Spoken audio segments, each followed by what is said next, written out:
eso? ¿Qué soñaba ese chico ahí? ¡Wow! ¡Qué linda foto! Contanos, ¿te acordás de dónde es? No, es en Inglaterra. No, en Estados Unidos. Ajá. En Estados Unidos, en Iowa. Estabas leyendo algo, por lo visto. Estaba ¿no? leyendo. En ese momento no había celulares, no había nada y estaba apasionado investigando el lóbulo frontal. Parte de mi vida investigué Fanático. esta área del lóbulo frontal. ¿Esto investigabas? Sí, la conducta humana. Sí. Vos sabés que cuando hay una lesión en el lóbulo frontal, las personas tienen miopía de futuro. Se concentran en la recompensa inmediata, Sí. pero no miran en el largo plazo. O sea, por ejemplo, Perdón, algo que pasa mucho en la Argentina.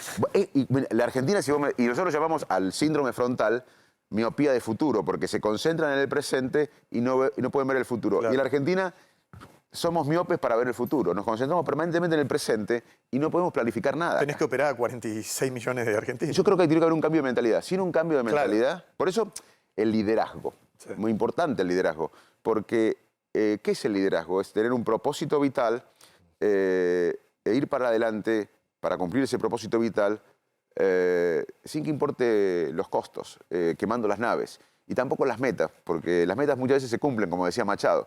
Y yo creo que la Argentina hoy necesita un liderazgos, pueden ser de mujeres, de varones, pero liderazgos que nos inspiren al progreso, no a la discusión sobre el pasado. Vos fíjate que el kirchnerismo es nostálgico de los 70. Sí. Los radicales somos un poco nostálgicos de los 80. Tal cual. Y los del PRO y los de Milei son nostálgicos de los 90. Uno a uno. Pero estamos en el 2023. Claro. O sea, dejémonos de joder con la nostalgia. Dejemos de discutir el pasado, entendamos el mundo actual. El mundo actual hoy se basa, los países hoy compiten por los sistemas educativos, científicos y tecnológicos, por lo que generan, por el valor agregado, y nosotros todavía dependemos del clima. Si hubiésemos diversificado la economía, si hubiésemos tenido valor agregado en todas las industrias, hoy La podríamos... sequía no hubiese pegado tanto. Hubiésemos sacado la retención al campo. Como dependemos todavía del campo, cada vez que hay una crisis lo manoteamos al campo. Claro. Cada vez que el campo tiene problemas nos fundimos todo. En vez de diversificar la economía, eso sería en favor del campo, que el campo es un ejemplo. El campo en las últimas décadas hizo una revolución científica y tecnológica y por eso produce más. Pero no solo 46 millones de personas no pueden vivir del campo. No, desde luego. ¿Quién es tu referente en economía? Y yo sé que es difícil, pero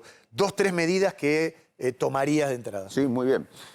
Mira, Marina del Poyeto, que es una de las mejores economistas del país, es mi referente económico, y en economía del desarrollo, Martín Rapetti, que está estudiando... Sí. Pues yo creo que el próximo gobierno tiene que hacer algo que no se hizo hace muchas décadas. El plan austral y la convertibilidad fueron planes de estabilización económica, de bajar la inflación, pero no fueron planes de desarrollo. Claro. Yo creo que ahora viene una etapa de bajar la inflación y estabilizar la economía y al mismo tiempo hacer un plan de desarrollo. Vamos al plan de estabilización. El plan de estabilización requiere anclar el tipo de cambio. Si se puede anclar el tipo de cambio, la inflación se va a detener. Para eso se necesita un Banco Central independiente del Poder Ejecutivo, que no pasa ahora. Necesitamos reducir el déficit fiscal y también necesitamos un gobierno pro mercado. Yo quiero un gobierno pro mercado, pero no una sociedad de mercado donde se vendan órganos. Quiero una economía de mercado, no una sociedad de mercado. Milei otra vez le pegaste. Ahora, tiene que haber un gobierno pro mercado que permita a los exportadores que inviertan y generen divisas. Eso no se hace un día para el otro, pero mi equipo económico piensa, o algunos de mi equipo económico piensan que en algún momento del año que viene podemos llegar con estas medidas a 1% de inflación mensual. Pero esto requiere consenso político. ¿El año que viene, dijiste? Sí, el año que viene. Ya el año que viene bajará. Bueno, primero puede haber un pico de inflación, Sí. pero después, a mediados o a final del año que viene, se puede reducir drásticamente la inflación. Pero, acá viene la parte política. El primer intento del plan antiinflacionario puede fallar, porque la mayoría de los primeros intentos fallan.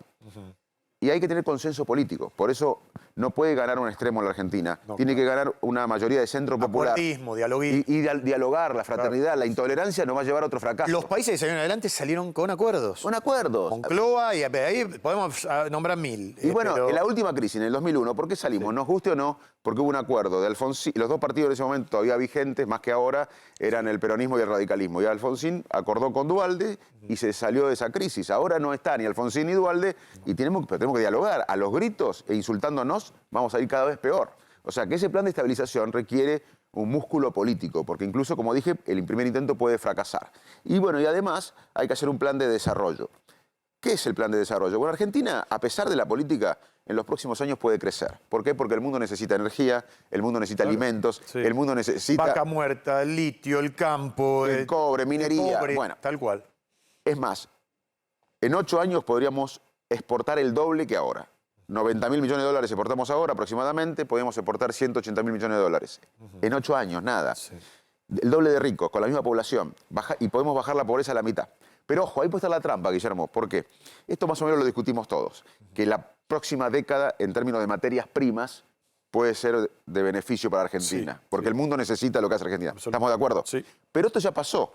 En 1895, Argentina tenía uno de los ingresos per cápita más altos del mundo porque vendíamos vacas, materias primas. Éramos el granero Éramos el granero del mundo. Hasta que después la economía, como siempre, toma la forma de la tecnología, de la innovación, del conocimiento. Y los países que nos compraban invertían en física cuántica, en toda la tecnología, y nosotros nos caímos.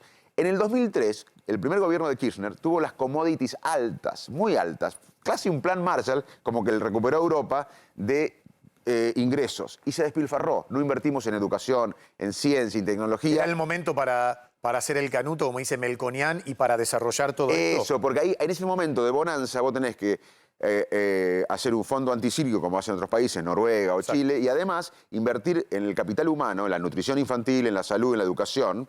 El cerebro de las personas es la riqueza de los países, no los recursos naturales. Y además, todo el conocimiento que genera el sistema científico, al que hay que invertir más, transferirlo al sector productivo. No le podemos pedir a un empresario que sea científico, ni a un científico que genera conocimiento que sea empresario. Pero en sí el que mundo, se junten. No, en el mundo hay instituciones, que acá no hay, acá hay oficinas, pero son muy débiles. En el mundo hay instituciones que vinculan el conocimiento que genera un país con el sector productivo. Y ese es el desarrollo que nunca discutimos. Entonces, el desafío argentino es estabilizar la economía y encarar el desarrollo. Va a ser las primeras 2 medidas que voy a tomar. Todas las medidas necesarias en el Congreso para estabilizar la economía y todas las medidas necesarias con un consenso político para de una vez por todas, como encaramos la democracia que nos perteneció a todos, encarar el desarrollo que nos debe pertenecer a todos. Dijiste que voy a tomar. ¿Cómo te imaginas la fórmula cruzada con alguien del PRO? Porque hoy Juntos por el Cambio es una alianza, está la coalición cívica de Lilita también. ¿A quién te imaginas al lado tuyo? Mira, yo entré a la coalición para reforzar un partido histórico, porque yo no creo en la antipolítica. Yo soy crítico de la política actual, de la forma de hacer política, de la manera de hacer política, que estén los mismos de siempre. Sí. Pero creo en la política. La política es la mayor herramienta de transformación social. Esa es otra diferencia con Javier. Yo creo que la política se mejora con mejores políticos.